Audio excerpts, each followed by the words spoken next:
Boa noite, Maria Clara, Soraya. Então vamos lá, gente. Então, olha só.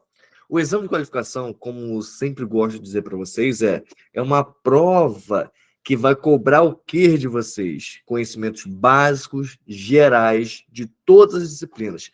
E qual é a área mais desafiadora para vocês no exame de qualificação? Matemática e ciências da natureza, certo? Por que isso? Humanas é o seguinte: o que cobra humanas? Humanas é aquela parte onde vai trazer a atualidade, vai trazer os temas hiper padronizados, muito mais padronizados do que qualquer outra área. Então, ela tem de ser uma prova que, se você tiver uma boa leitura, um bom senso crítico, mesmo não entendendo muito bem o contexto daquela questão, você vai conseguir fazer. Eu acredito que seja muito menos desafiador quanto outras áreas. Linguagens, a mesma coisa. Linguagens, turma, sempre é cobrada a mesma coisa. Sempre a interpretação, sempre a figura de linguagem, sempre funções da linguagem, sempre as mesmas coisas. Então, isso é importante para vocês, por quê? Porque, cara, é a maior parte da prova.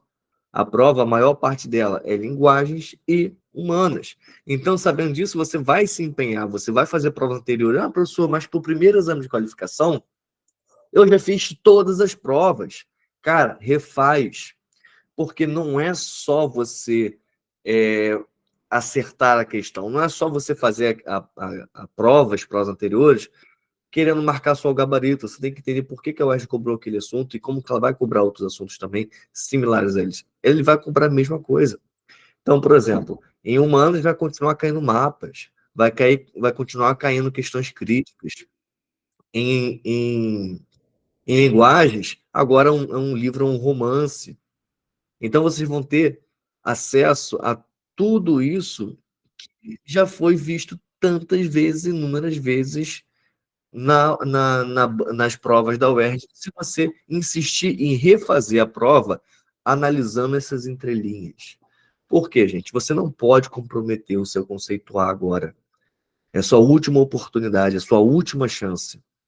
Então, se você não me escutar, cara, você vai estar praticamente entregando, jogando a toalha, sabe? Entregando o jogo. Então, foca em humanas e linguagens, perfeito? E as outras áreas? Matemática, gente. A matemática são uma questão geralmente em texto base, 7 questões na parte de matemática mesmo. Dessas questões, é interessante vocês colocarem metas. Por exemplo, existem alguns mantras, como o mantra da proporcionalidade, que já te ajuda pra caramba. Que nem ano passado, não sei, não, ano passado não, perdão, a prova passada, o primeiro exame de qualificação 2025. Quem lembra aquela questão da pirâmide? Eu não faço ideia de como calcula aquela coisa. Não faço ideia. Mas, se eu não me engano, a questão ela te dá duas medidas. A aresta da pirâmide, que é 12, e uma distanciazinha entre a ponta do triângulo até o centro do quadrado, que era a base da pirâmide, e falar que era 16. Então ela te deu dois números, 12 e 16, mas a prova é uma prova proporcional. Enquanto no comando da questão não tiver nada escrito, por exemplo, aproximadamente, valor aproximado, significa que entre as alternativas para você marcar, aquele número obrigatoriamente tem que ser múltiplo de 12 ou de 16. Melhor ainda, 12 e 16, porque os dois números você vai ter que usar. E o único número múltiplo de 12 e 16 era a letra A, que era 384, se não me engano. Confere lá depois essa questão que eu tô falando, da pirâmide matemática. Cara, aí eu pergunto para vocês, eu precisei saber? Não, só tem que saber o quê? Que a prova ela é proporcional. Você não sabe nada, é por isso que o mantra ele te ampara. Então, gente, o que vocês têm que fazer é fazer o máximo possível de provas anteriores, vocês olharem com uma nova ótica essas provas, essas questões, e aplicar o máximo possível de conhecimentos que vocês vão encontrar nesses encontros de sexta-feira, perfeito?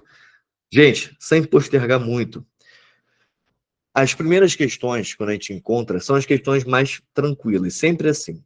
Isso acontece com natureza, acontece com matemática, acontece com todas as áreas. As primeiras questões são as questões menos desafiadoras para vocês. Então, por exemplo, a primeira questão aqui de química, ela fala sobre tabela periódica, ela fala sobre as propriedades periódicas. Assim como no primeiro EQ esse ano, a primeira questão foi sobre elemento químico. Vocês entenderam isso? Então, por mais que você possa ler o texto e acabar se confundindo um pouquinho, eu quero que vocês tranquilizem o coração de vocês. Por quê? Porque as primeiras questões são as questões mais tranquilas, aquela questão que vale a pena você investir um pouco ali do seu tempo, um pouco da sua energia para fazer a questão. Combinado, gente? Vocês estão entendendo o que eu estou falando aqui?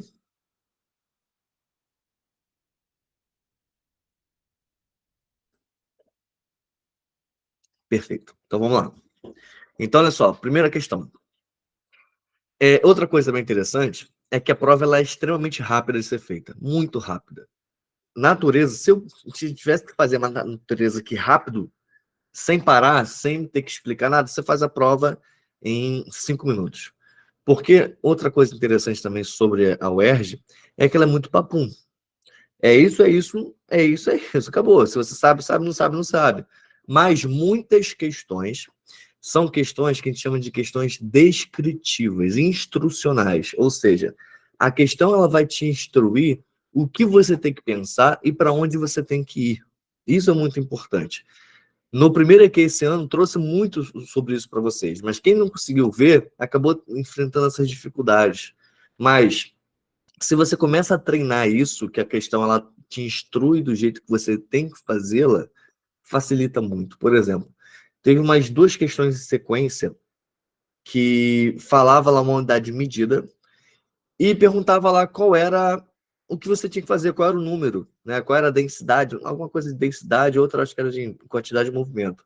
Só que você só tinha que pegar os números e relacionar eles. Ou você dividir ou você multiplicar.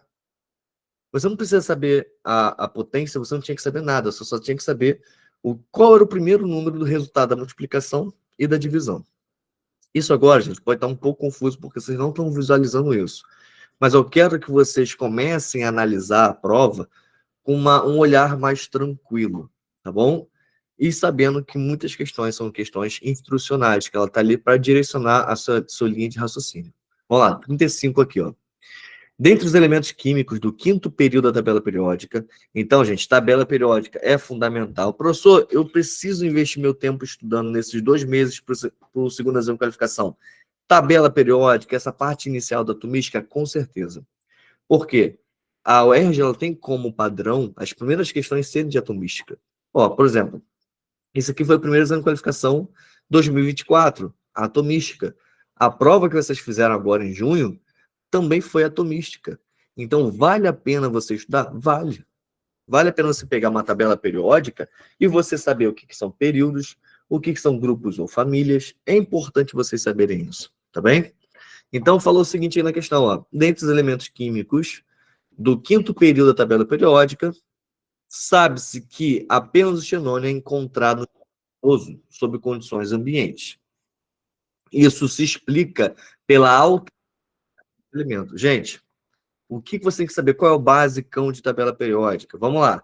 Você tem que saber o que são períodos, o que são famílias e algumas famílias, características dela. E a família mais famosa que existe, qual é, gente?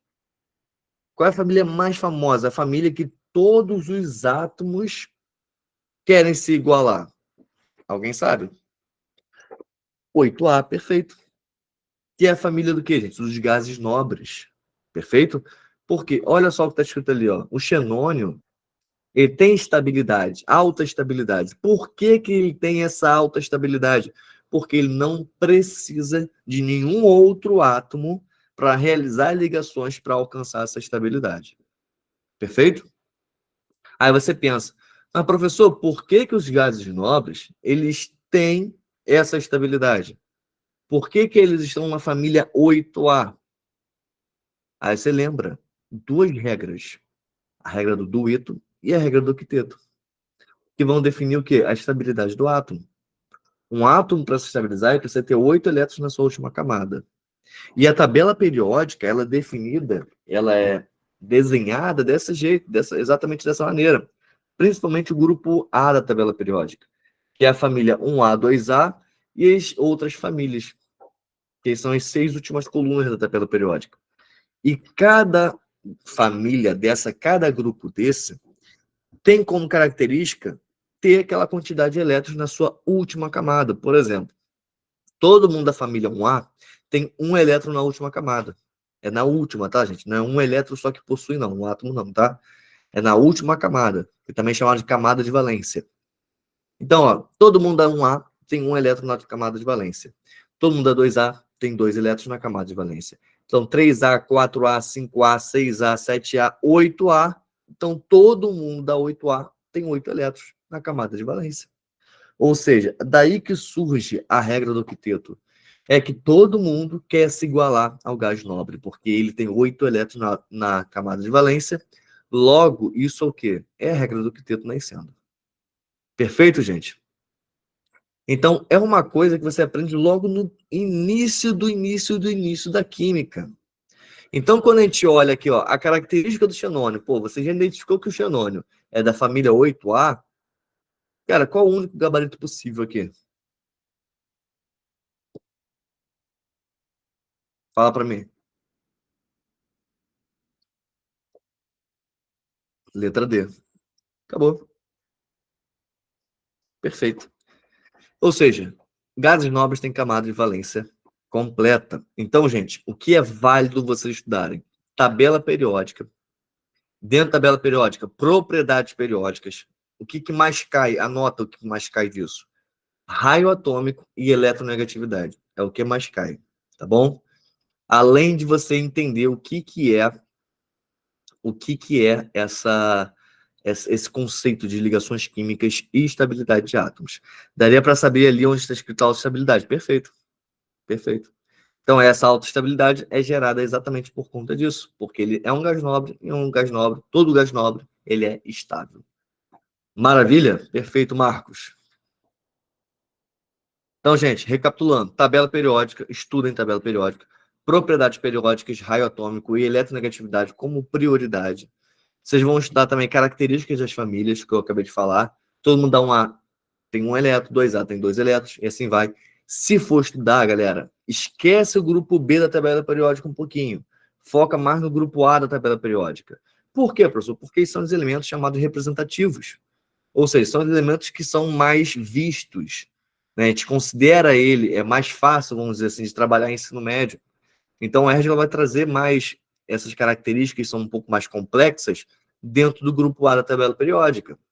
Agora, o que não é muito complexo, como, por exemplo, identificar um número atômico, que foi a primeira questão do exame 2025, poderia ser um metal de transição sem problema nenhum que está no grupo B da tabela periódica. Mas, se você for para você estudar um pouco mais a fundo, entender um pouco melhor, foca no grupo A da tabela periódica, que vai ser sucesso no exame de qualificação, tá bom? Certamente você vai acertar aqui a primeira questão de química da prova. Vamos lá, gente. 36. Ao anoitecer, as células da retina envolvidas na percepção da luminosidade disparam sinais que estimulam glândula pineal a produzir e secretar melatonina. Engraçado, gente, ó, que aqui que é o glândula pineal.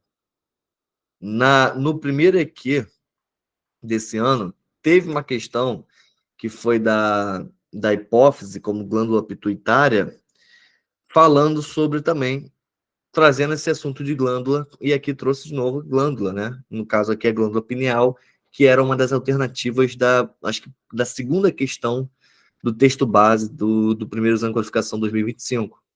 Então, é uma coisa que é interessante vocês verem que ela pode até trazer, o texto está trazendo um conceito que você tem dificuldade naturalmente. Professor, eu sou péssimo em endócrino. Endócrino sempre é um desafio para muita gente, eu sei disso. Mas, se é o exame de qualificação, calma o coração um pouquinho, tá bom? Eu concordo com você que essa questão desse ano, que caiu, essa parte endócrino, foi difícil, foi difícil. Biologia, ela foi puxada. Concordo com você. Mas isso não significa que todas as questões vão ser puxadas, até porque, gente, você pode errar 17 questões. Não foi biologia que comprometeu o seu conceito A, porque biologia são 5 questões na prova. Você pode errar até 17. Então, o que você tem que fazer é analisar onde que você errou mais. Analisar onde você poderia ir melhor. Perfeito? Agora, se você tem uma extrema dificuldade, por exemplo, com biologia, biologia não vai comprometer o seu conceito A. Não foi isso que aconteceu com você. Então, é bom vocês entenderem, traçarem essas métricas da sua primeira prova, que é onde você errou mais, os assuntos que vocês mais erraram, para vocês entenderem o que vocês vão, quais são os passos que vocês vão seguir nesses 2 meses. Gente, 2 meses passam muito rápido. Então, não é que a prova está longe, não está longe não, tá, gente? Daqui a pouquinho. Se você parar a pensar em 2 meses são 8 semanas. E pensa como que essa semana que passou agora não foi rápido. Não é para dar ansiedade em ninguém, não. Mas vocês têm que entender, tem que ter uma ordem lógica no estudo de vocês, tá bom? E a ordem lógica é o quê? Cara, eu tenho que estudar com qualidade. E se na prova aparecer uma questão que eu tenho uma grande dificuldade, está tudo bem. Eu posso errar essa questão, como foi essa questão de biologia nessa prova, né, no exame de qualificação desse ano. Meu erro é a interpretação, ler rápido e passar sempre uma info. Perfeito, Marcos. Então você já sabe que tem um problema sério aí. O que eu recomendo para vocês? Toda vez que vocês forem ler com marcação, gente. Ah, mas na prova da UERJ eu não posso levar um marcador de texto. Leva, porque todo mundo tem problema com fiscal. Seja um fiscal que ele não sabe o que está fazendo ali, e só vai ali para ficar sentado e ver quem está fazendo prova ou não. Então, muita gente passa direto, gente. Ah, mas só pode caneta. Eu falo, gente, com toda a propriedade. No ano passado, agora já me fugi se foi no ano passado ou foi esse ano que aconteceu isso. Acho que foi no ano passado, na zona de qualificação ano passado. Não pode levar lápis. E uma menina do meu lado, ela chegou assim para fiscal e perguntou se ela tinha um apontador para emprestar para ela, né? E ela estava com um lápis na mão dela. E a fiscal olhou sério para ela e falou assim: "Você quer um apontador?" Ela eu preciso de um apontador. Eu esqueci o meu e minha ponta do lápis quebrou. O que a fiscal fez com ela? Nada. O que a fiscal fez? Ela falou em voz alta no meio da sala e perguntou: "Gente, alguém tem um apontador para emprestar aqui para a menina?" E é isso, gente. Muito fiscal despreparado. Então, se você tem um problema com interpretação, cara, eu recomendo muito você levar um marcador, levar uma outra caneta com alguma outra cor que não seja preto ou azul, para você pegar essas palavras, ler com atenção, porque você tem tempo pra caramba. Gestão de tempo não é um problema no exame de qualificação, porque você tem 4 horas para fazer 60 questões. E são 60 questões muito mais rápidas comparado a qualquer outra banca que você possa encontrar. Então, recomendo fortemente vocês fazerem isso, tá bem? Então, por exemplo, eu estou lendo essa questão aqui, ó. Ao anoitecer, as células da retina envolvidas na percepção da luminosidade disparam sinais que estimulam a glândula pineal a produzir melatonina. Eu marcaria isso aqui porque eu não li o comando ainda. Vou marcar aqui, ó, glândula pineal secretar melatonina. Porque eu falei, pô, essa questão aqui pode ser difícil, pode ser uma questão aqui que envolve endócrino e eu tenho dificuldade endócrino. Mas vamos lá, ó. Hormônio responsável por preparar o organismo para o repouso. Beleza. Melatonina é o hormônio do sono, né? Tem gente que toma melatonina, por exemplo, né? Quem tem muita dificuldade em dormir, geralmente é receitado melatonina para a pessoa tomar. Ó, por ser composta por uma porção hidrofílica e outra hidrofóbica. Vou marcar também, ó. Hidrofílica e hidrofóbica. A melatonina penetra facilmente na membrana plasmática e de diferentes tipos de célula. Então, ó, essa facilidade de penetração, então a facilidade de penetração da melatonina. Então, gente, eu vou precisar daquela informação lá em cima, que a glândula pineal, eu vou precisar dessa informação de glândula pineal? Não vou precisar. Então, ó, eu já vou botar um xizinho aqui, ó, já desconsiderei que eu não vou precisar mais dela. Porque o foco do comando está falando sobre o quê? A facilidade de penetração da melatonina. E quem fala sobre isso no texto é o quê? Onde que está isso aqui? Está falando sobre, ó, a questão da molécula, ela ter... Oxe, a molécula, ela ter porção hidrofílica e porção hidrofóbica.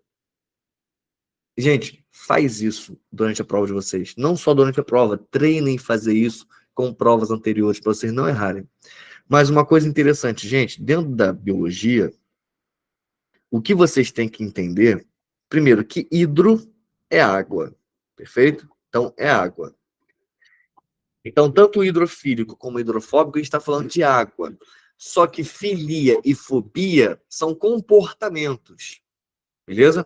Enquanto filia é afinidade, fobia é medo, perfeito? Então, qual o comportamento da porção hidrofílica? Ter afinidade com água. Qual o comportamento da porção hidrofóbica? Ter medo, perfeito? Todo mundo entendeu isso? Então, ó, é essa característica aqui que vai fazer o quê? Garantir a facilidade da penetração da melatonina na membrana plasmática. E, gente, o que você tem que saber sobre hidrofílico e hidrofóbico? Ou melhor, afinidade com água ou aversão à água. Isso está ligado ao quê? Qual o gabarito? E é sempre a mesma coisa, gente.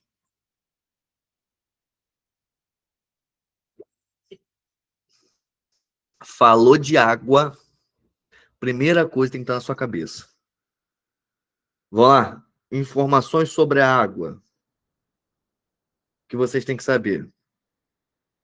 Primeiro, polaridade da água. Polaridade. Geometria.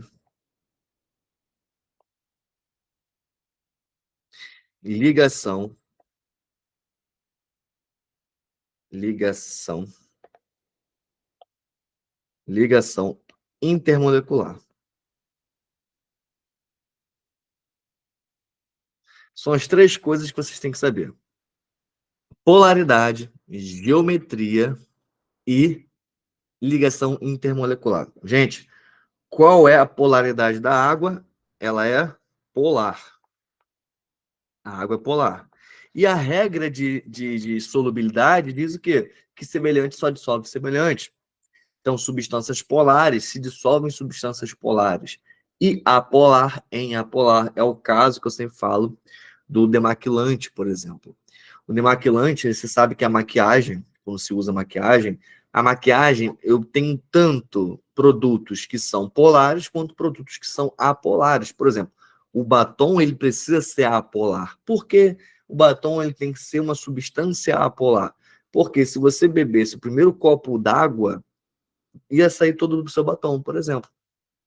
Então, ele precisa ter uma característica apolar para poder não sair com facilidade. É por isso que se você tenta limpar a boca com batom, né, em casa, com um lencinho umedecido ou com a própria água, você fica igual um coringa, fica todo sujo, porque não vai sair assim.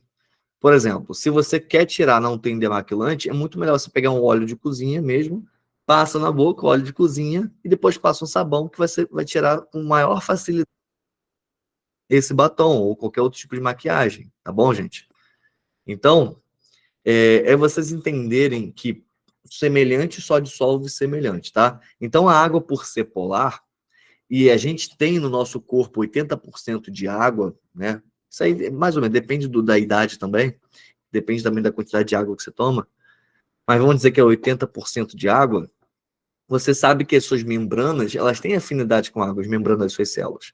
Então, se eu falo que essa minha melatonina, ela tem uma afinidade com a água, é por isso que vai garantir, ajudar também na penetração das membranas. Mas a gente sabe que a membrana plasmática também, gente, ela é o quê? Ela também tem uma característica que ela é anfifílica também, ou anfipática, como trouxeram aqui. A água não é anfipática, não, hein? Pelo amor de Deus. A membrana plasmática, ela é feita por uma estruturinha chamada fosfolipídios. É uma bicamada de fosfolipídios. E esse fosfolipídio, ele tem tanto uma porção polar, que é essa cabeça do fosfolipídio, que é o radical onde tem um fosfato, beleza? E essa cauda, essa perninha, que ela é apolar, que é uma cadeia de ácido graxo, que é apolar.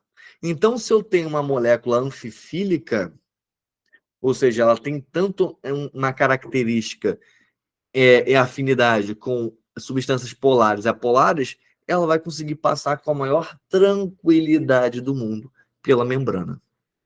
Tudo bem, gente? Então, ó, voltando aqui. Água, tem que saber de água. Polaridade é polar. Geometria angular. E ligação intermolecular, ligação de hidrogênio. Beleza? É o mais importante sobre a água para vocês, para exame de qualificação. Dúvidas? Então, o gabarito é sobre a polaridade da água. Alguém com dúvida?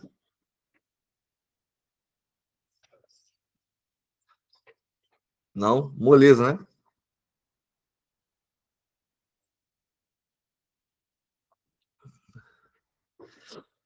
A parte iônica, como assim, Marcos?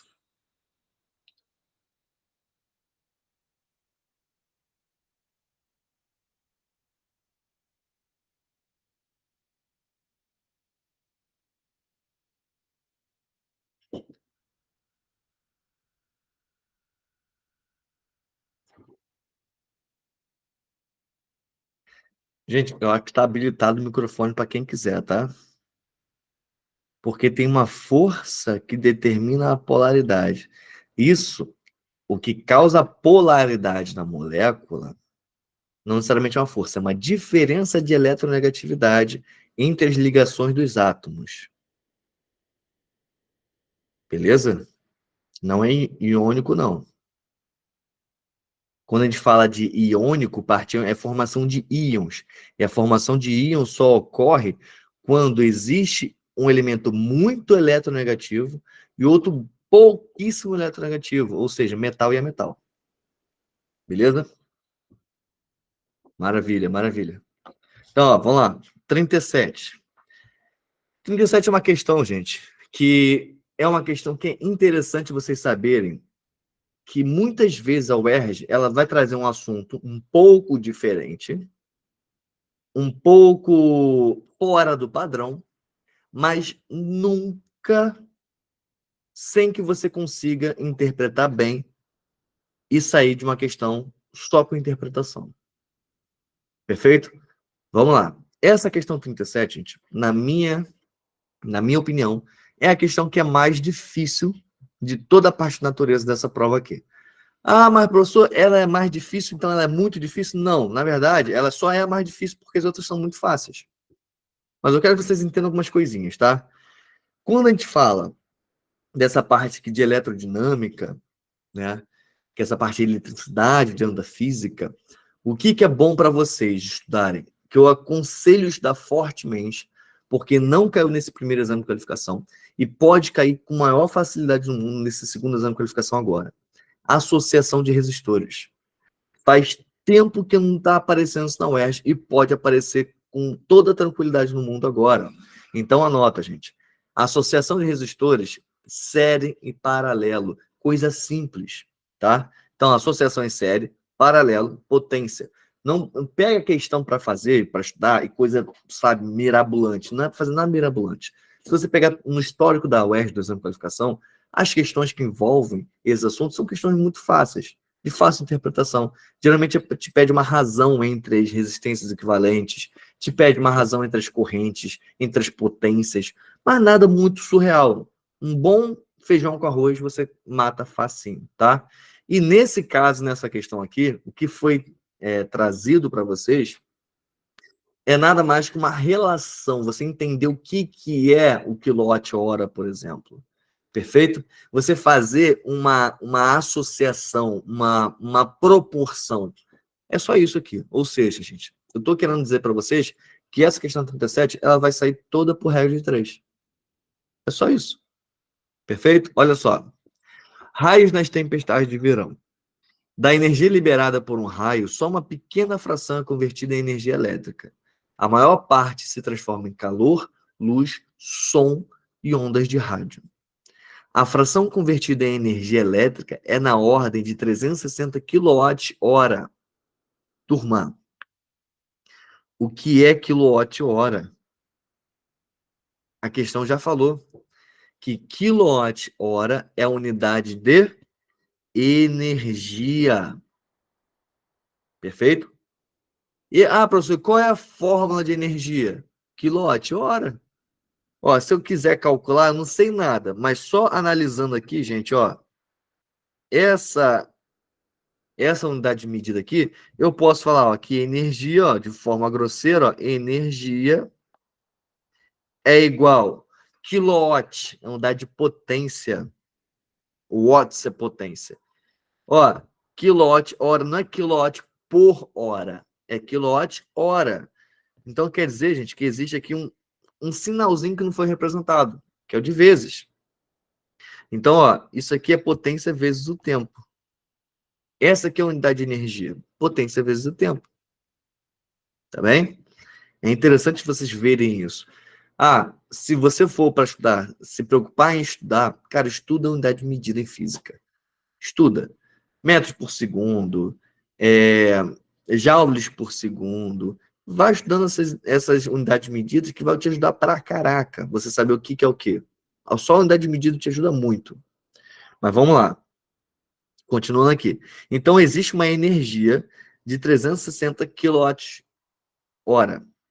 Aproximadamente o mesmo que consumiria uma lâmpada LED de 100 watts acesa durante alguns meses. Ou seja, essa energia ela pode ser equivalente a uma lâmpada de 100 watts acesa durante alguns meses. É só isso. Perfeito? Por exemplo, na sua conta de luz, quando você pega a conta de luz, tem lá o seu consumo mensal. E todo o consumo mensal está em quilowatt-hora. Beleza? Ou seja, ao quanto de energia você consumiu naquele mês. Perfeito? Então, olha só. Considere que um mês dura 30 dias. Sempre 30 dias em vestibular. E que uma lâmpada LED funciona com potência de 25 watts. Então, ó, essa aqui não vou mais pensar nela, porque eu estou pensando agora em uma lâmpada de 25 watts, que a questão pediu. E aqui falou que o mês dura 30 dias. Esta lâmpada consumirá uma fração convertida em energia elétrica mencionada em quantos meses? Ou seja, gente, quantos meses uma lâmpada de 25 watts vai consumir uma energia de 360 kWh? Vamos devagarzinho? Bora entender primeiro isso aqui, gente. Aqui a unidade está em watts. Aqui está em watts. E ali em cima é kilowatts. Então, a primeira coisa que a gente tem que fazer é, cara, quanto que em uma hora está sendo consumido? Beleza? Mas vamos lá. Bora bem devagarzinho aqui. 360 quilowatts são quantos watts? Aí você pensa, pô, kilowatts para watt são 1000 watts, perfeito?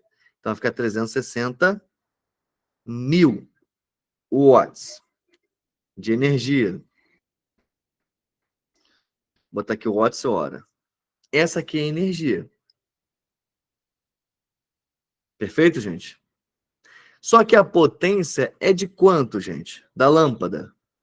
25 watts. Ó, todo mundo já entendeu aqui, né, gente? Que eu converti aqui para watts.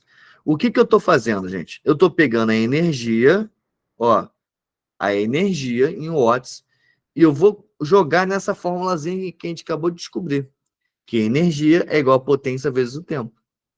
Então, ó, vou pegar aqui a nossa energia, que é 360 mil watts, igualar a potência, que é de 25 watts da lâmpada, e com isso eu vou descobrir o tempo.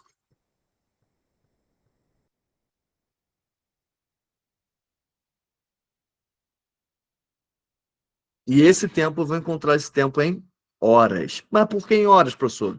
Porque está em watts hora. Tudo bem isso? Então, ó, eu quero passar para vocês aqui umas técnicas que eu acho interessante, tá? Gente, vocês concordam comigo que 360 mil igual a 25T, eu posso falar que é a mesma coisa que é 360, que é 3.600, vezes 100,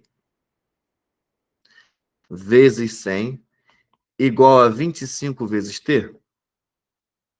Posso fazer isso, gente? É a mesma coisa? Todo mundo concorda que vai ser a mesma coisa? Por que, professor, você está fazendo isso? Porque a gente tem que ter visão além do alcance. Porque, ó, eu vou fazer isso aqui, ó. Vou cortar o 25 com 100. E 25 e 100 por 25 é 4. Só para isso. Só para facilitar meu cálculo, tá? Aí ficou como, então? Que o tempo, eu não vou multiplicar isso aqui. O tempo deu o quê? 3.600 vezes o quê? Horas. Gente, qual é o desafio agora da questão? Transformar isso aqui para meses. Só isso. Ah, professor, pode deixar assim 3.600 vezes 4? Vou deixar. Uma coisa que eu gosto de falar para vocês, tem um mantra que a gente fala, não sejam tarado do cálculo. Não sejam. Tudo para você facilitar o cálculo de vocês. Deixa assim. Você só vai fazer o cálculo mesmo, a multiplicação, se for para chegar no valor final. Mas isso não é o valor final. Gente, como é que eu vou converter isso aqui para meses? Primeiro, bora descobrir quantos dias tem isso aqui? Gente, eu quero descobrir quantos dias tem essa quantidade toda de horas. Então, o que a gente faz?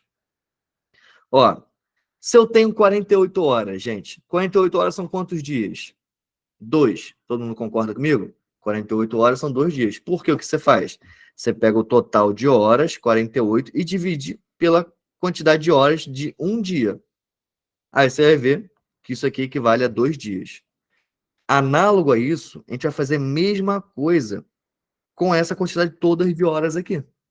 Então, a gente pegar para descobrir quantos dias tem, a gente vai pegar o 3.600 vezes 4 e dividir pela quantidade de horas de um dia, para descobrir quantos dias tem. 24. Gente, olha só como que é bom não ser tarado do cálculo. Porque quando a gente corta 4 com 24, aqui vai 6. E quando a gente corta 6 com 3.600, 36 por 6 é 6, né? Então, vai ficar o 6 aqui, 0, 0. Ou seja, isso aqui vai dar 600 dias. Acabou a questão aqui, gente? Não. Agora, o que a gente faz? A gente precisa descobrir quantos meses tem. Aí eu pergunto para você, gente, 60 dias são quantos meses? Aí você fala, professor, 60 dias são 2 meses. Por que que você faz? Você pega os 60 e divide pela quantidade de dias de um mês. Vai dar 2 meses. Mesma coisa a gente vai fazer aqui. Então, agora a gente vai pegar os 600 e dividir pela quantidade de dias de um mês. Isso aqui vai dar, gente, 20. Então, aqui, ó, 20 meses. Vocês acharam a questão difícil? O que vocês acharam disso? Se você sabe, cara, que energia é potência vezes o tempo, acabou. Acabou a questão. De verdade. E o resto é tudo proporção. E como eu falei, é a questão mais difícil da prova. Vamos para o próximo. 38. Nossa, 38 passei uma raiva danada. Por que eu passei com raiva? Gente, a raiva que eu passo na questão 38 é que vocês confundem muito o efeito estufa com camada de ozônio, cara. Muito, muito, muito. Eu não entendo por que vocês têm tanta confusão com isso. Ah, professor, porque os dois estão na atmosfera. Vou repetir o que eu sempre repito aqui para vocês. Gente, camada de ozônio é a camada de ozônio. A camada de ozônio. E o que tem na camada de ozônio? Ozônio. E o que tem a ver isso com efeito estufa? Pô, pelo amor de Deus, né? Perfeito? Tem nada a ver. Nada a ver. Porque camada de ozônio é de ozônio. Efeito estufa são os gases estufas. Que principalmente o gás carbônico e o metano. Perfeito? Mas vamos lá. Os manguezais têm a capacidade de armazenar carbono, pois a ausência de oxigênio no solo desse ecossistema retarda ou até impede a decomposição de matéria orgânica soterrada. Gente, a UR gosta muito de problema ambiental, tá? Ó, uma questão que ainda pode cair, que não cair, tá demorando para cair essa questão, é a questão de bioacumulação magnificação trófica. por conta do garimpo ilegal que está tendo lá em cima no norte do país, tá? Estudem problemas ambientais, foca nesses dois assuntos, de bioacumulação e magnificação trófica. Perfeito? Foquem nisso aí. Então, olha só, tendo em vista essa característica, a destruição dos manguezais pode contribuir. Se eu estou destruindo planta, olha só, olha o que está falando manguezal lá em cima. O manguezal tem a capacidade de armazenar carbono. Se eu estou destruindo algo que armazena carbono, logo o carbono não vai ser armazenado. Se o carbono não tá sendo armazenado, esse carbono vai ficar onde, gente? E que carbono é esse?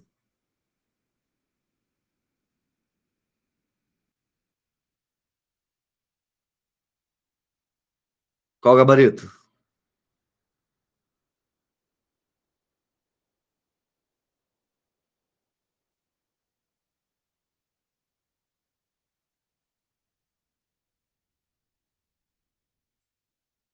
Ó, tendo em vista essa característica da destruição do manguezal, se eu destruo o manguezal, eu vou fazer o quê, gente? Aumento do efeito estufa. Perfeito? Então, ou seja, não vai ter captura, sequestro de carbono na atmosfera. Então, não vou conseguir armazenar esse carbono nas plantas. Beleza? Se não vai armazenar, gente, a gente está falando de gás carbônico, ciclo do carbono, ciclo biogeoquímico. Perfeito? Então, se a gente está falando de carbono, carbono só pode ser efeito estufa. E tem gente que fica nessa de camada de ozônio ainda, pelo amor de Deus. Ó, magnificação trófica é outra parada e fixação de nitrogênio também é outra parada. Não tem nada a ver com carbono. Tá bem? Então, ó, letra A, moleza, moleza. Quais são as palavras-chave que vão te levar a isso aqui?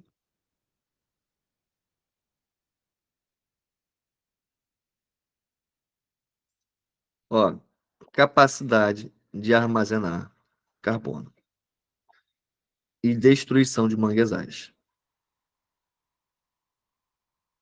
É a chave para matar essa questão aqui. Gente, alguma dúvida nisso aqui? Então, ó, o que vocês vão estudar nesse assunto aqui? Vocês vão estudar impactos ambientais focados em quê? Em ciclos biogeoquímicos é interessante. O que são os ciclos biogeoquímicos? O ciclo da água, do carbono e do nitrogênio. O nitrogênio é o mais complexo de todos, mas sempre por alto, tá, gente? Não precisa. Ah, professor, eu preciso saber quem são os nitrossomonas, nitrobacter, os bactérias nitrificantes, desnitrificantes. Não. Entenda como que funciona o ciclo nitrogênio por alto. É o suficiente para fazer qualquer questão de exame de qualificação. Tá bem? Entre ainda dentro de problemas ambientais, magnificação trófica, bioacumulação. Uma coisa que também faz tempo que eu não vejo, sucessão ecológica, tá bom? Então, esses principais temas. É difícil a UERJ repetir sequência de temas assim. Então, a capacidade, a probabilidade dela repetir efeito estufa nesse ano é baixa, tá bem? É por isso que é interessante você pegar as provas mais recentes e já descartar alguns assuntos que pode não repetir mais. Perfeito, Maria Clara. Ó, professor, quando falar sobre CF6, que seria sobre o problema com camada de ozônio. Perfeito, perfeito. Porque o CFC ele degrada, ele libera radicais livres e quebra o ozônio em oxigênio, gás oxigênio, em O2. Só nessas condições, tá bom? Mas falou de metano, falou de gás carbônico, vai ser efeito estufa. Outra coisa interessante também, gente. O que é pior de ir para a atmosfera? Qual é o pior gás estufa? Não aquele que tem maior capacidade de ser estufa, tá, gente? Tem vários gases que estão muito mais agressivos em causar estufa do que a gente já conhece, como o metano e o gás carbônico. Mas pensando entre o metano e o gás carbônico na atmosfera, quem é o pior? Qual é o pior gás estufa? Não por conta da capacidade de gerar gás estufa, mas em questão de problema ambiental.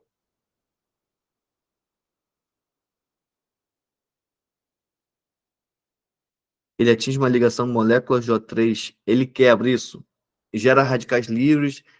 Só pensa radical livre quebra o ozônio em O2, tá bem? Gente, em relação ao metano e o gás carbônico, o metano é o pior. Por quê?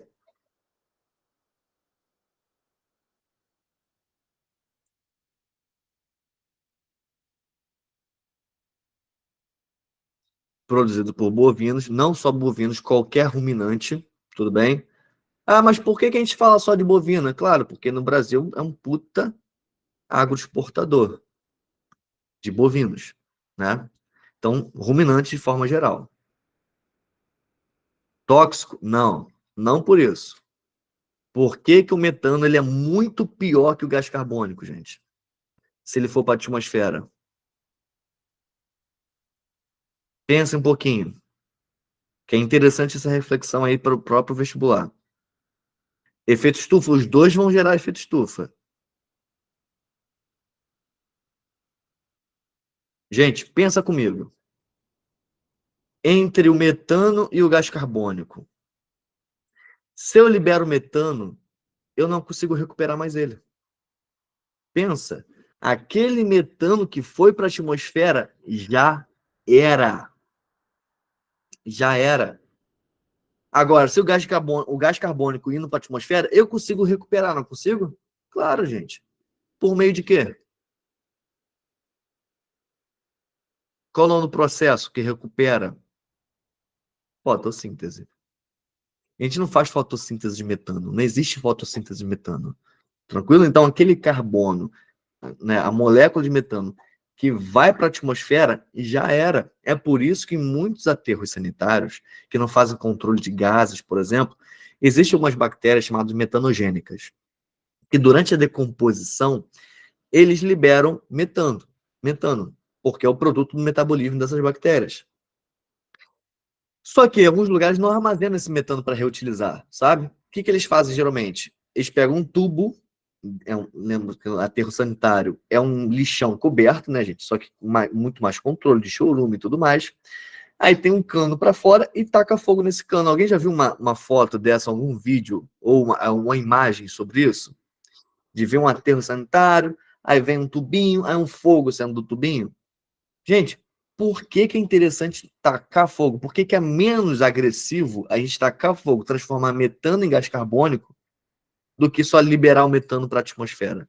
Porque o gás carbônico ele vai para a atmosfera, mas pode ser capturado por plantas, por algas, principalmente por algas.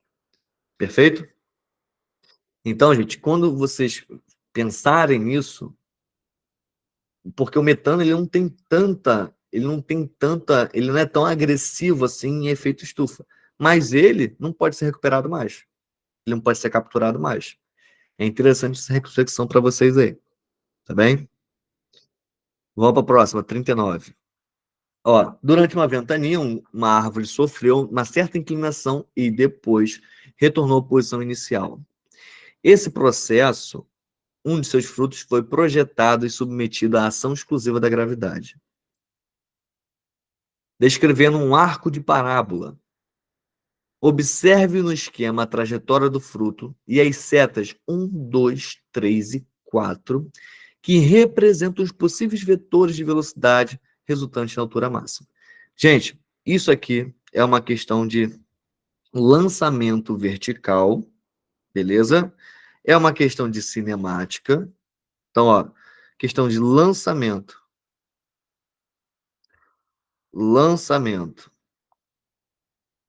vertical.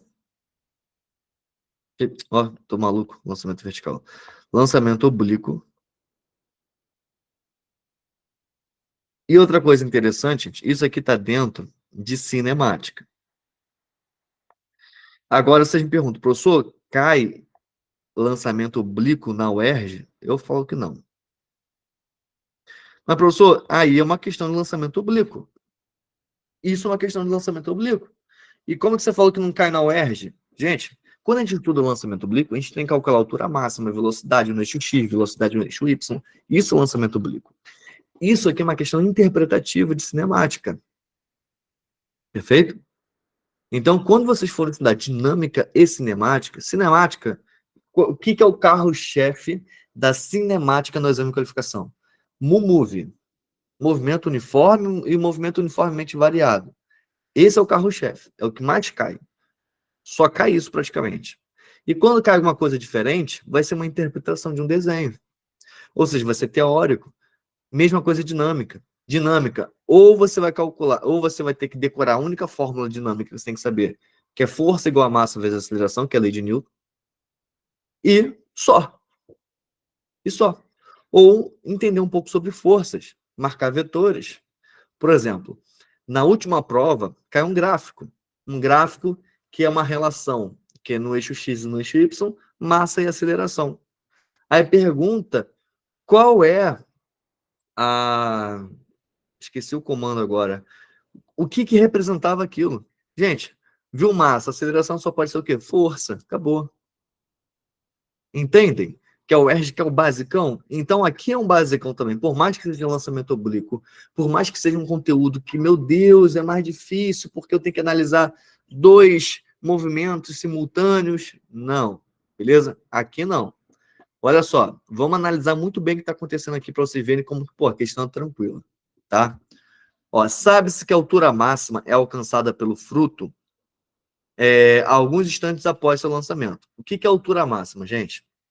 Se eu jogo essa minha caneta para o alto, eu quero só que vocês concordem comigo. Ó. Eu vou fazer um lançamento, não vai ser oblíquo aqui não, vai ser vertical. O que é um lançamento vertical? Eu vou jogar para cima a caneta e é isso, beleza? Presta atenção que eu estou falando aqui, ó. Presta atenção.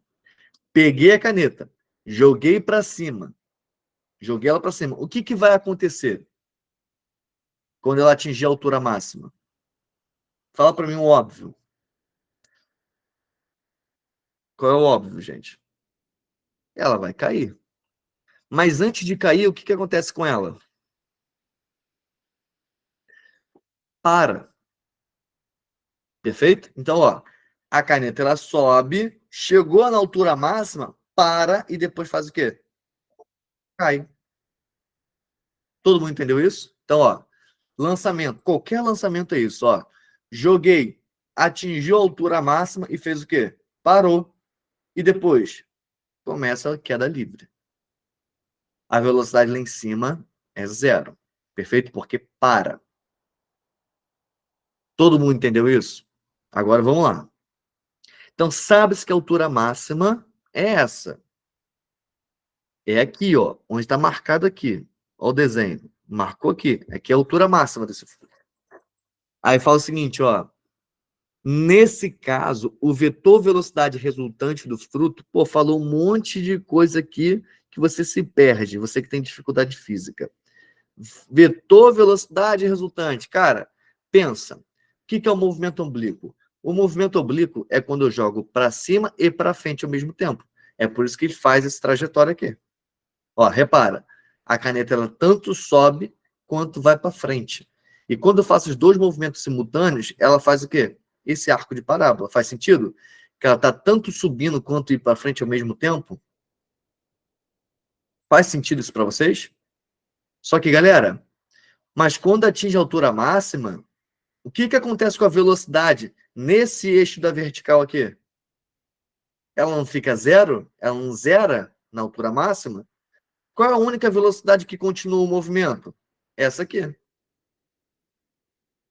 Faz sentido isso? Ó, chegou lá em cima, parou. Mas parou o quê? Nesse eixo aqui. E no outro eixo? Ela está continuando? Faz sentido o que eu falei? Qual o gabarito?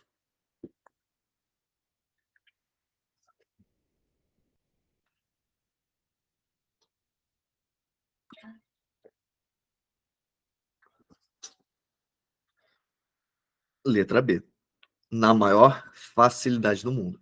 Gente, de 0 a 10, o quanto difícil essa questão é? 0 a 10, quão difícil ela é? 0. Nossa, esculachou a questão. Tá vendo, gente? Só que vocês não tem que ter, não pode ir com medo, tá? Não podem ir com medo. Só tem que entender o básico. Cara, você precisou de se matar de entender lançamento oblíquo? Não, cara. Essa explicaçãozinha é isso que você precisa para o UERJ. Tá? Exatamente isso que você precisa para o UERJ. Tá bem? Vamos lá. Questão 40. Aí você vê uma reação, já fica nervoso, né? Já fica nervosa. Gente, Observe a equação química que representa a hidrólise do carbeto de cálcio. Você pensa, caraca, carbeto, eu nunca nem sabia na minha vida que existia uma nomenclatura dessa, de carbeto. Sim, gente, tem o carbeto.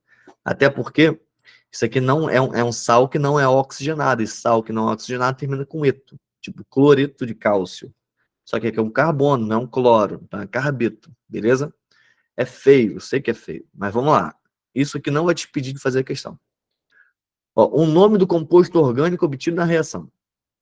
Gente, se o composto ele é orgânico, ele tem que ter o quê?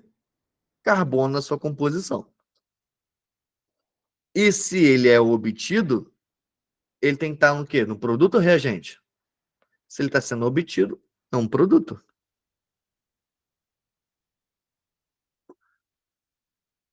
Tudo bem isso até agora?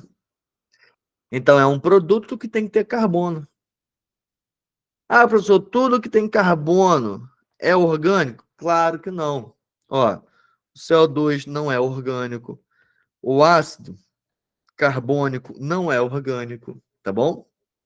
Mas tirando isso aqui, o resto tudo é. Ó, então tá falando de quem, gente? Só pode estar falando disso aqui. Aí pergunta qual é a nomenclatura. Porque você tem que saber o básico de nomenclatura, gente. Primeiro, quantidade de carbono, ó. Um carbono, met. Dois carbonos, dois carbonos, et. Et. Três carbonos, prop. E quatro carbonos, but. São as nomenclaturas. Aqui só tem dois carbonos, então tudo é et, claro, né, gente? Ó, tudo et aqui.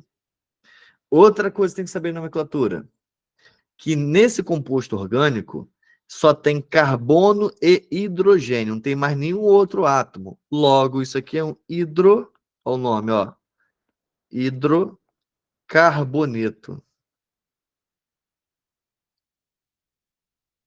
É um hidrocarboneto, perfeito? Porque hidrogênio com carbono, hidrocarboneto. E todo hidrocarboneto termina com sufixo O no final. Pronto, essas são as informações que você tem que saber. Sabendo só disso aqui até agora, gente, quais alternativas você vai excluir? Quais alternativas você exclui?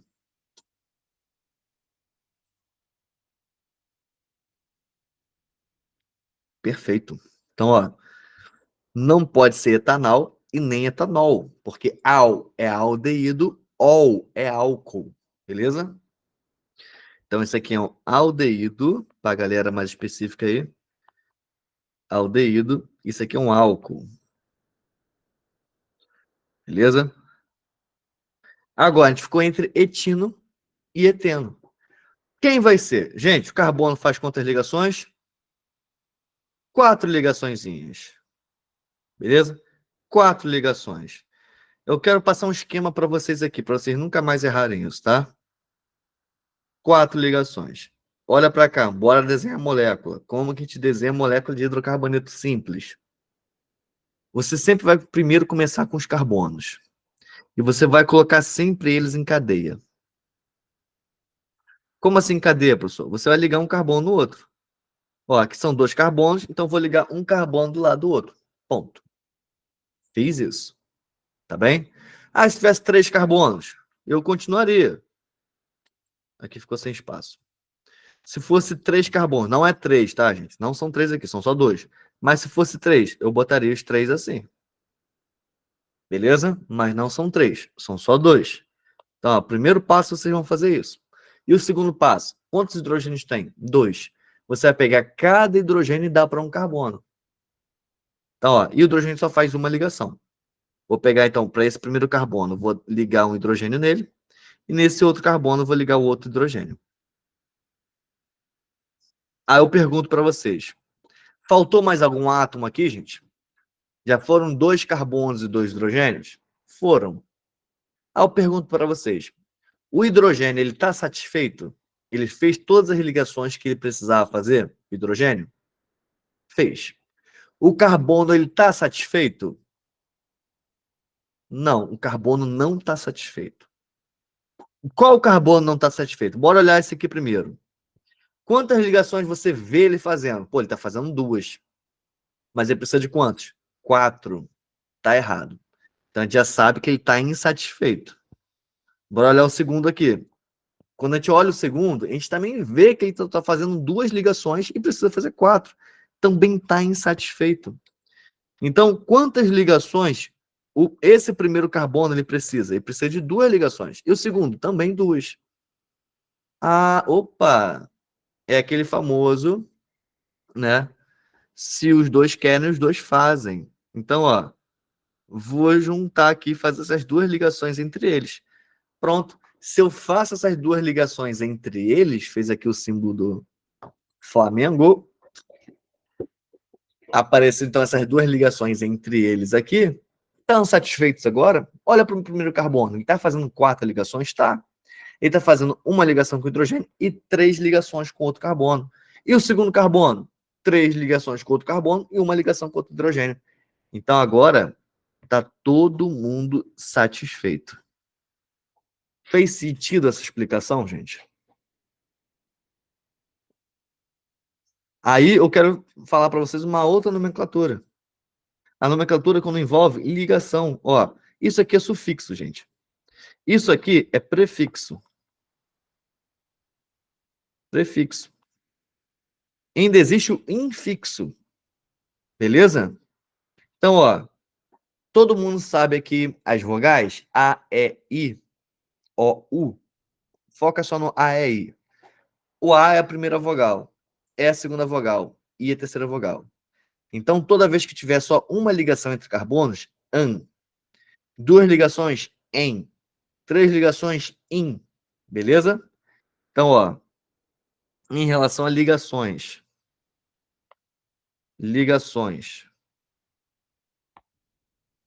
Ó, uma ligação entre carbonos vai ser o infixo AN. 2 ligações entre carbonos, EN. 3 ligações, IN. Simples assim. Beleza? Então, ó, fazendo esse brainstorm muito rápido, então a gente entendeu que ali são 2 carbonos com tripla ligação e um hidrocarboneto terminando com U.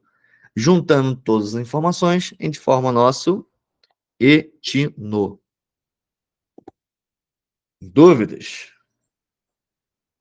Tranquilo, né? Dificuldade, gente.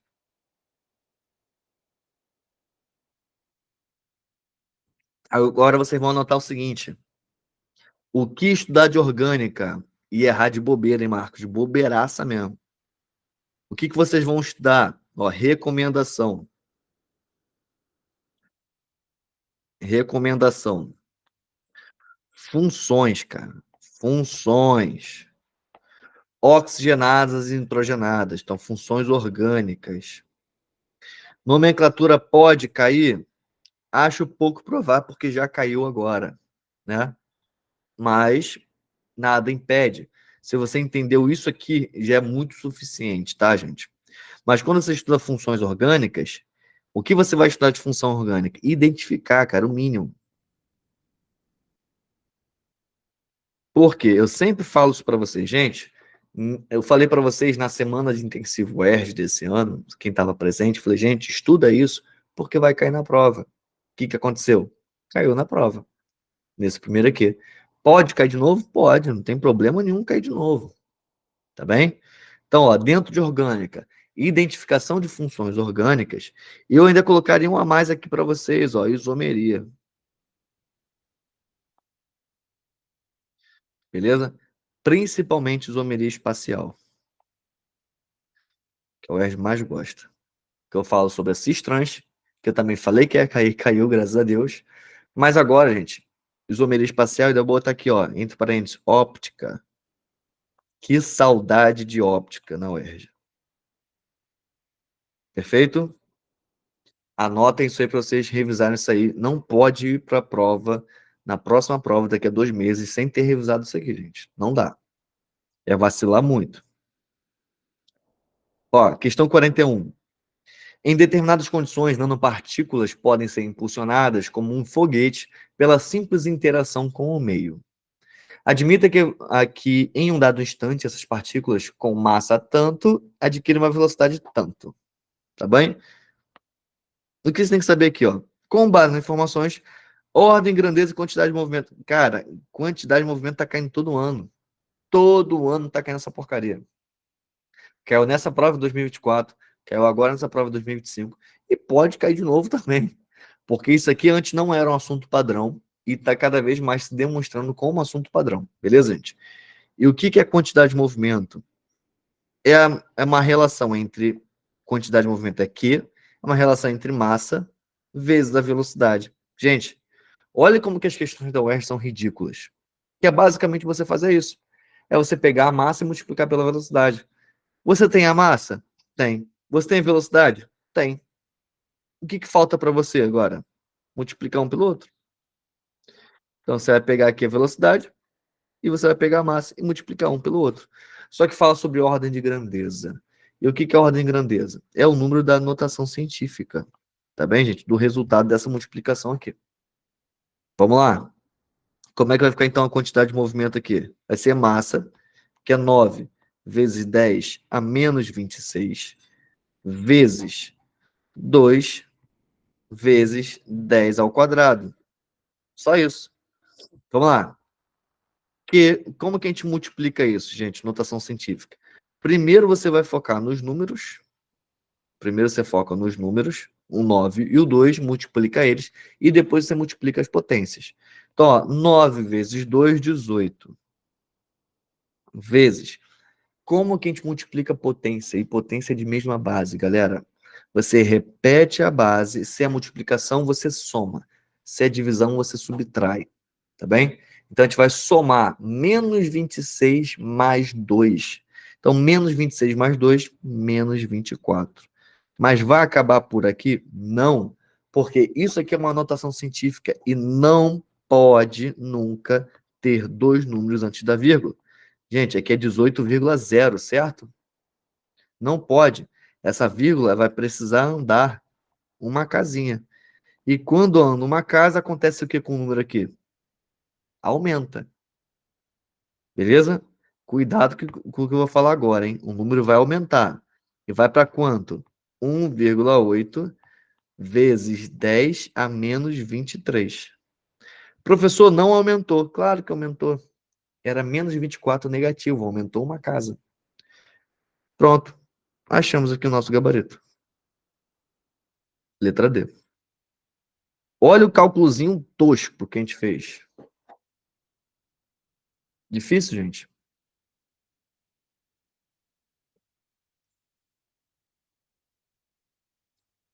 Easy, né? Cai toda hora. Pronto. Decora a quantidade de movimento. Outros assuntos que podem envolver quantidade de movimento. Anotem. Recomendações para vocês estudarem. Você vai estudar colisão inelástica, bem especificamente. Colisão inelástica. Inelástica e impulso. Perfeito? Recomendação para vocês nesses dois assuntos aqui. Perfeito? Envolvendo quantidade de movimento, que é algo que está sendo muito recorrente. Questão 42, gente. Eu só quero falar para vocês uma coisa. O nome desse funil aqui, ele é funil de decantação. É o nome do funil. Qual o gabarito?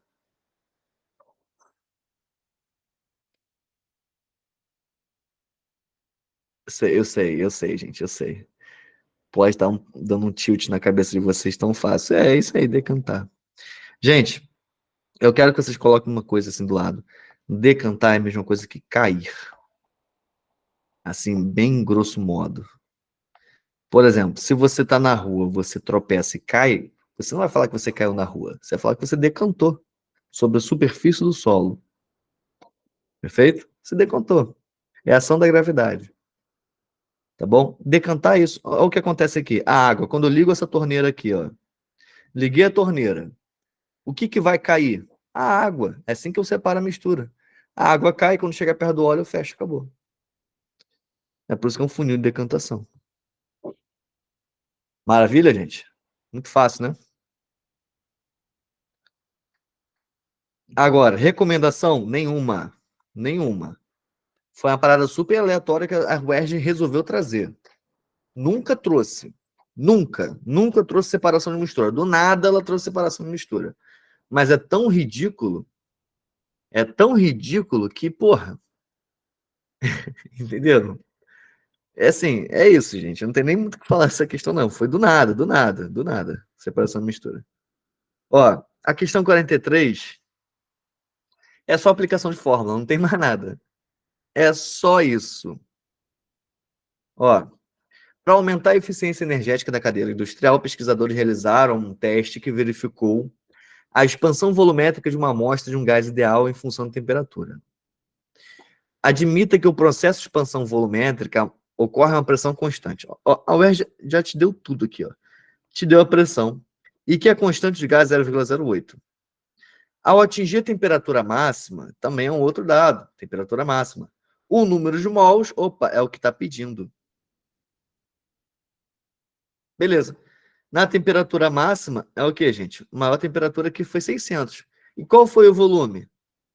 1.500. Caraca, você tem tudo. Você tem tudo. E qual é a única fórmula de gases que você tem que saber para o UERJ? PVNRT, né? Ó, para você, não rejeito tempo, porque eu sou fofo. Isso aqui tem um monte de frasezinha pronta aí, tosca.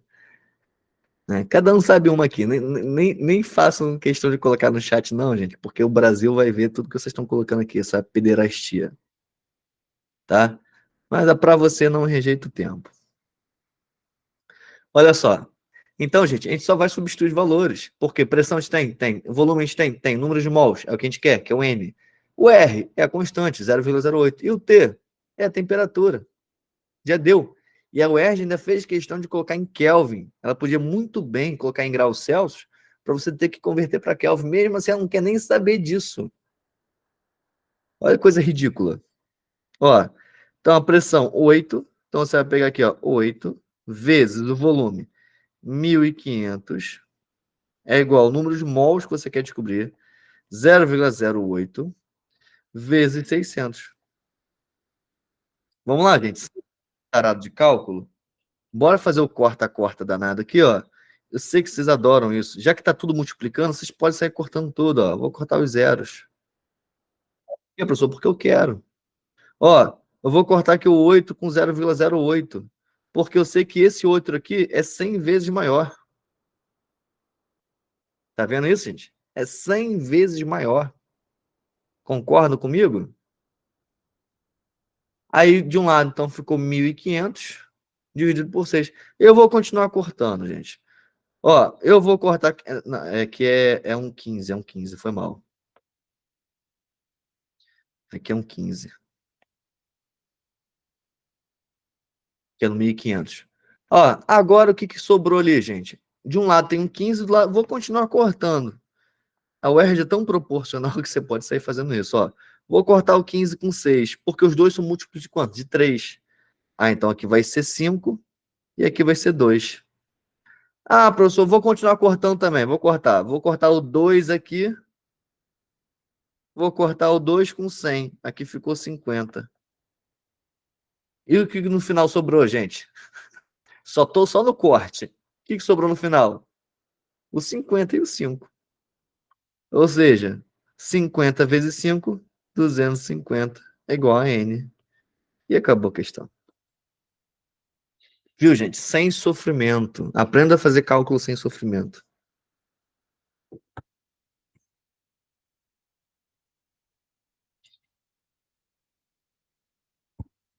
Beleza?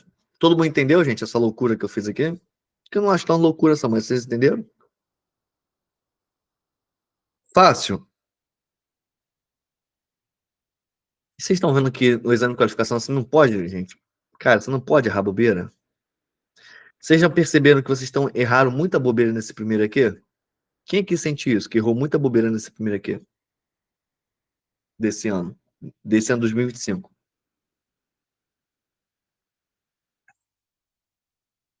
O conceito A fez assim nos seus dedos, ó. Passou pelos seus dedos bonito.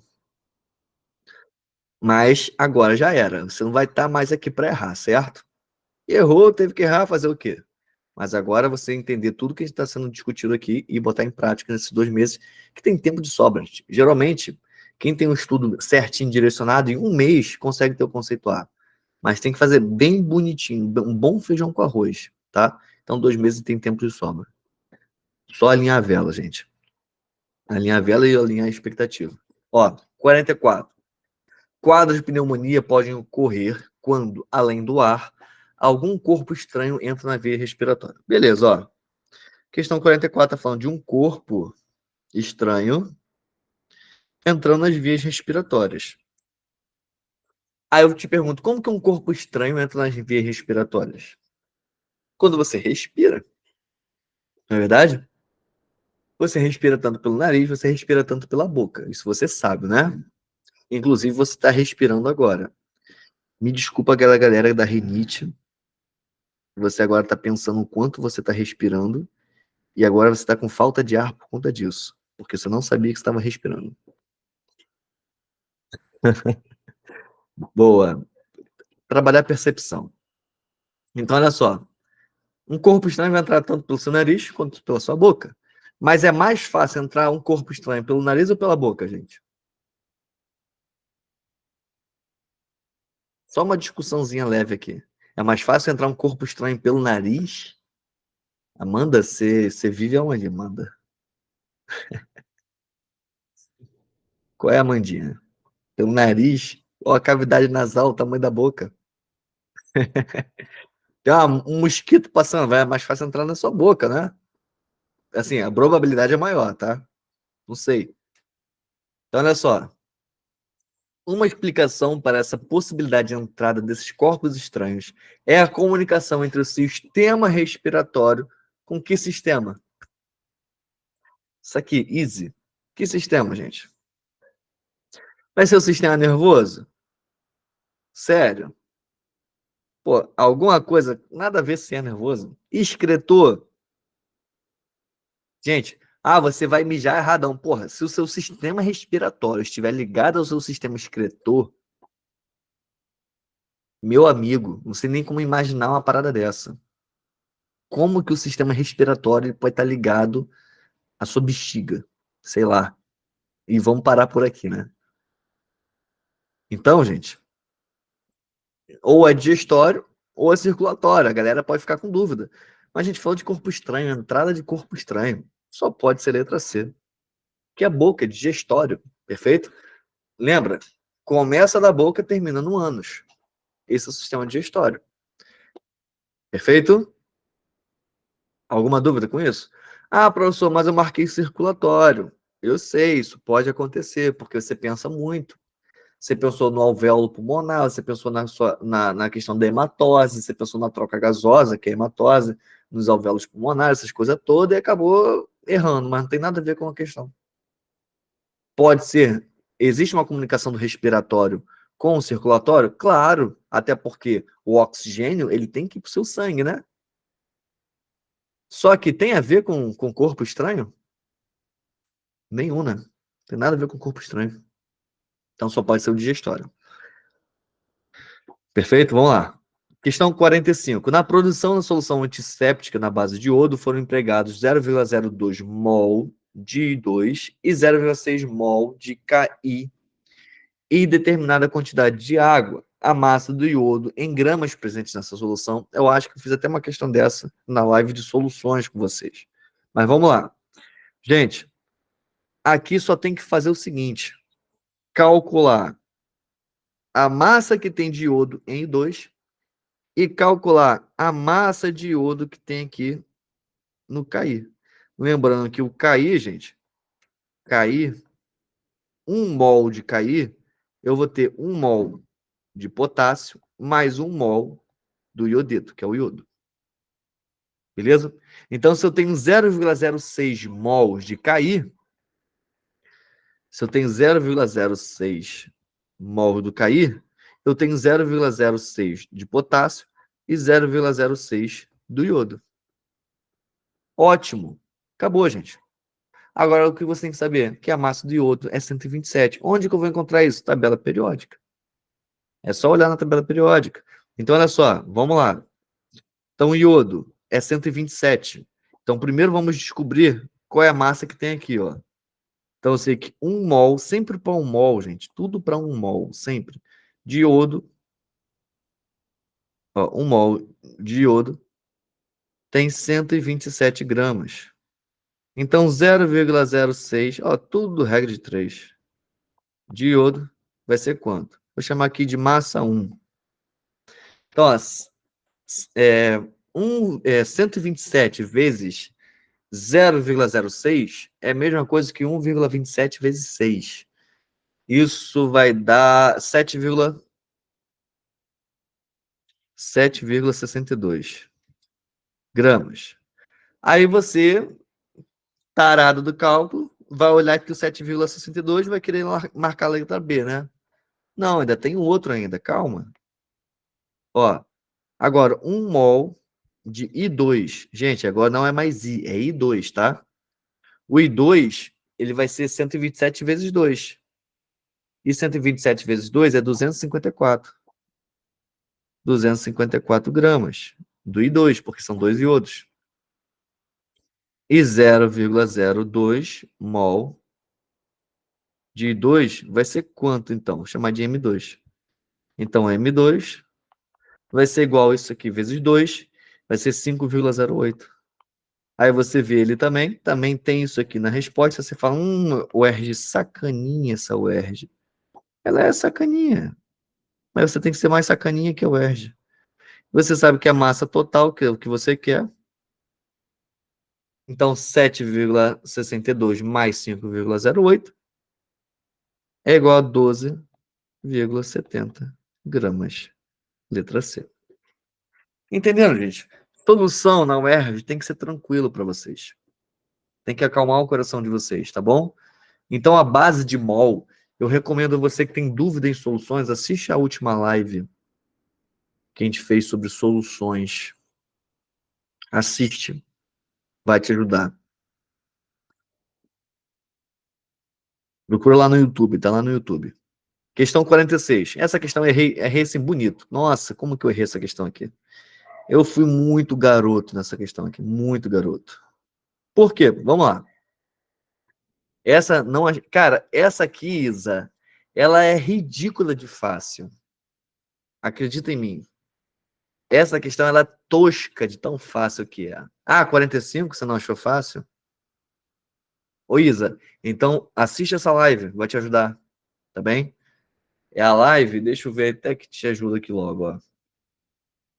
Vou colocar aqui para você a live de soluções. Deixa eu ver qual foi. Ah, aqui, achei. Ó.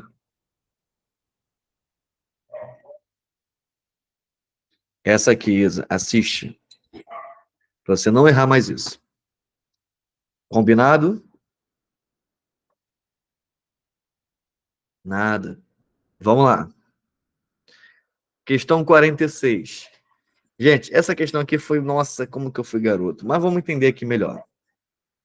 A natureza semiconservativa do processo de duplicação do DNA foi demonstrada experimentalmente em 2 biólogos pipiopó. Esse experimento foi realizado em 2 etapas, descritas a seguir. Aí vai começar. Etapa 1. Amostras de uma bactéria foram cultivadas em meio de cultura onde a única fonte de nitrogênio era do isótopo N15. Foca nisso. Isótopo N15. Etapa 2. As bactérias resultantes da etapa 1 foram cultivadas durante 3 gerações em um novo meio contendo apenas isótopo N14. Perfeito. Gente, o que a gente sabe quando uma bactériazinha ela vai se duplicar? Para duplicar o seu corpinho, alguém lembra qual o nome dessa duplicação de bactéria aí? Alguém lembra? Tem 2 nomes. Quais são os nomes dessas bactérias? Galera específica. Tem alguém aqui de biomédica? Eu sei que tem galera biomédica. Ó, divisão binária. Qual outro nome? Tem outro nomezinho também.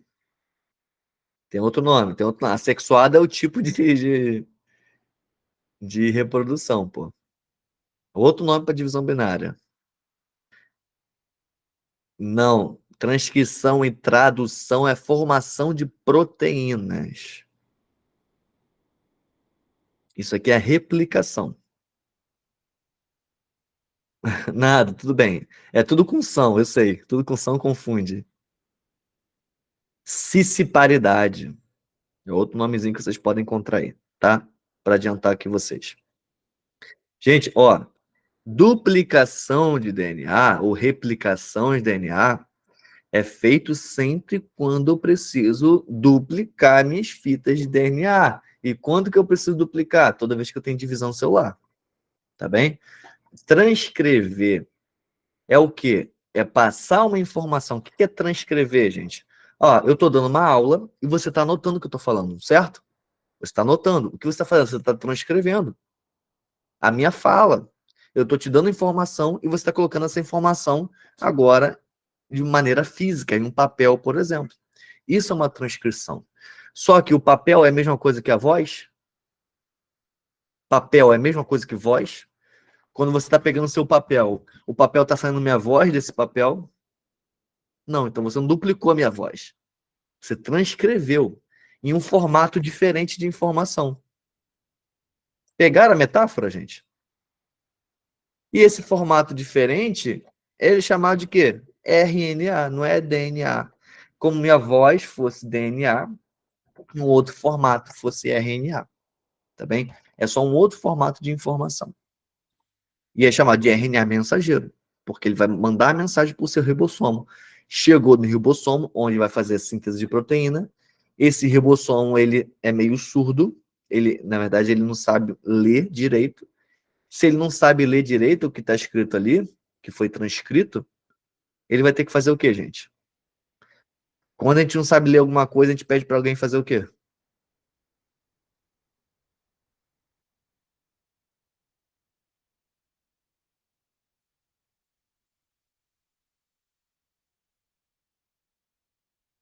Vocês estavam prestando atenção no que eu estava falando?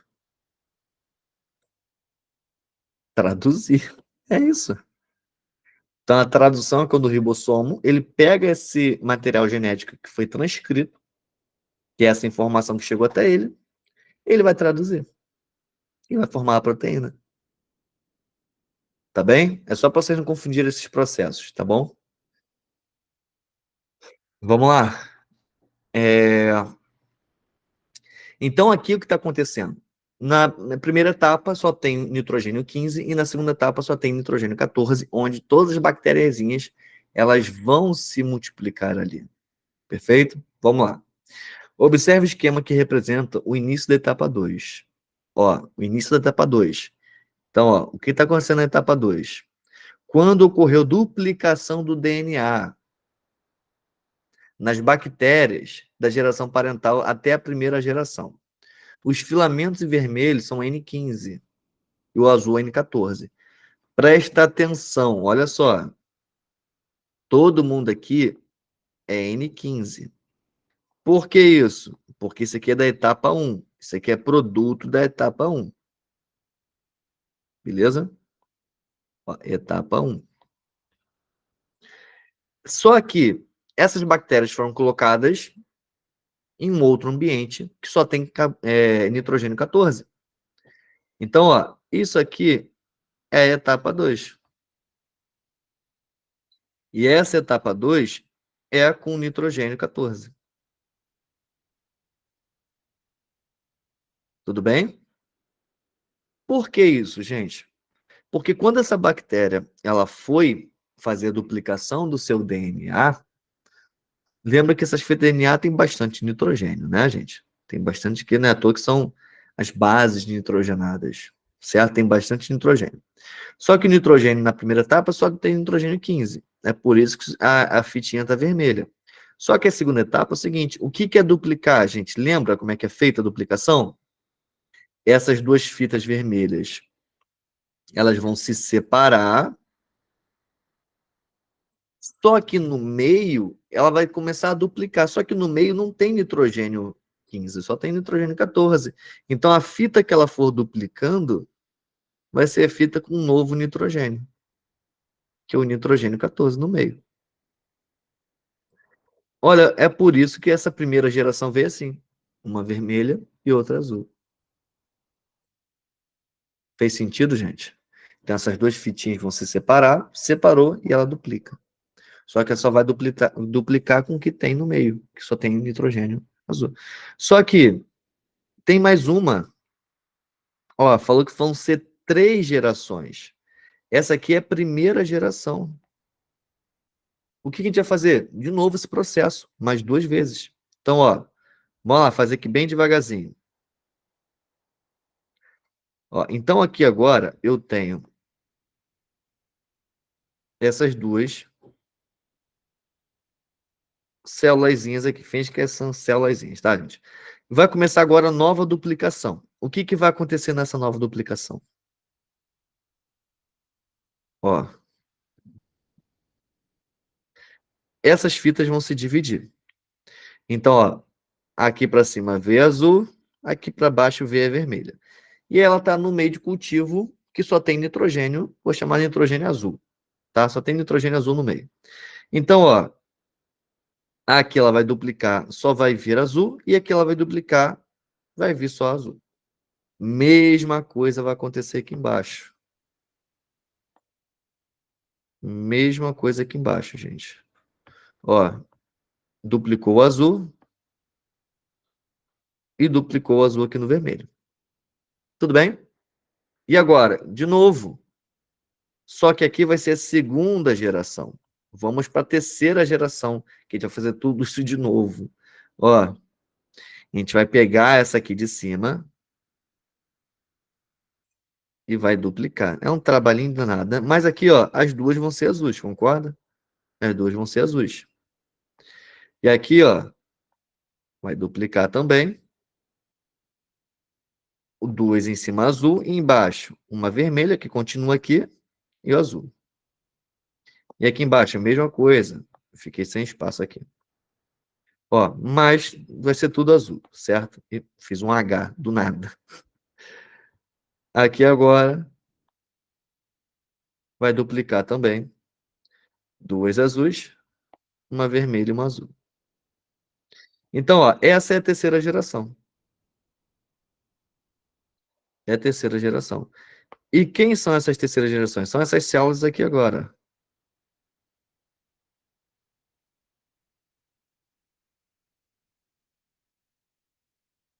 Vocês estão entendendo, gente, isso? Então, quantas células partiu de uma célula? Ó, uma, duas. Eita, foi lá para baixo. Uma, duas, três, quatro, cinco, seis, sete, 8. Então, tem 8 totais aqui. Só que vamos lá, bora para o comando da questão. Porque sempre a azul aparece mais que a vermelha.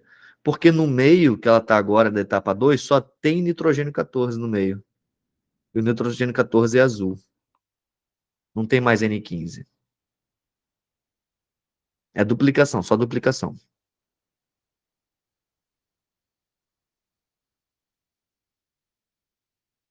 Não, não é meiose, não. Se fosse para ser algo análogo a uma divisão celular, seria uma mitose.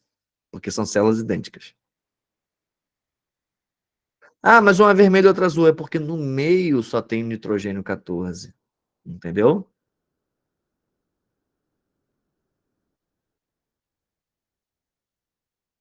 Foi, Mari. Boa. Então, no meio só tem o nitrogênio 14, que é azul. Então, as fitas vão ficar todas azuis, só porque só tem ele. Se tivesse o 15, continuaria sendo vermelhas. Tá bom? Ó, então aqui o que aconteceu? No final tem um 8 e pergunta, aqui que eu errei no comando, né? Eu fui direto, falei, cara, ele quer saber do 15. Não, ele quer saber, ó, no final, quantas vão ser N14. Tá aqui, ó. Ele quer saber quantas vai ser 14 no final. Gente, o 14 é o azul. De 8, quantas são azuis? 6. 8 totais e 6 são azuis. Então, gente, qual é a...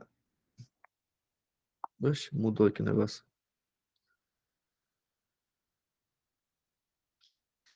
Qual é a porcentagem, então, de azul, gente? 3/4, né? 3/4, que é igual a 75%. Então, se você errou como eu, provavelmente se você pensasse só na vermelha, você marcaria a letra A 25%. Ia dar uma mole danada. Que nem eu dei esse mole. Eu foquei só na vermelha, dei mole. Turma, e essa é a nossa última questão. Sobre isso aqui, gente, também um assunto que não é um assunto, não é um assunto padrão, então não adianta você se preocupar com isso aqui, tá bem? Gente, alguma dúvida de alguma coisa? A aula foi gratificante para vocês? Vocês conseguiram pegar bastante informação? Maravilha. Então, ó, qual é a missão de vocês para essa próxima semana? Tá vendo todas as recomendações que eu citei para vocês aqui? Vocês vão estudar. Simples assim. Então, você sempre tem que estudar por prova. Vocês não podem mais investir o tempo de vocês. Agora eu vou pegar esse teminha hoje para estudar. Não, já passou essa fase. O que você tem que fazer agora, para ter o seu conceito A, é fazer a prova, pegar tudo que você está errando e estudar em cima daquele assunto. E principalmente das recomendações que eu passo para vocês aqui toda sexta-feira. Tá bom? Então, dentro daqui, além dos assuntos que foram mencionados em cada questão, você vai estudar também as recomendações. Tá bem? Então é isso, meu povo. Um beijo no coraçãozinho de vocês. Nosso próximo encontro vai ser sobre matemática, que é o grande terror da vida de vocês. Mas não se preocupa, não. Vai ser bem tranquilo, vai ser bem esperançoso, vamos dizer assim, para vocês, tá bem? Então é isso, gente. Beijo. Tchau, tchau.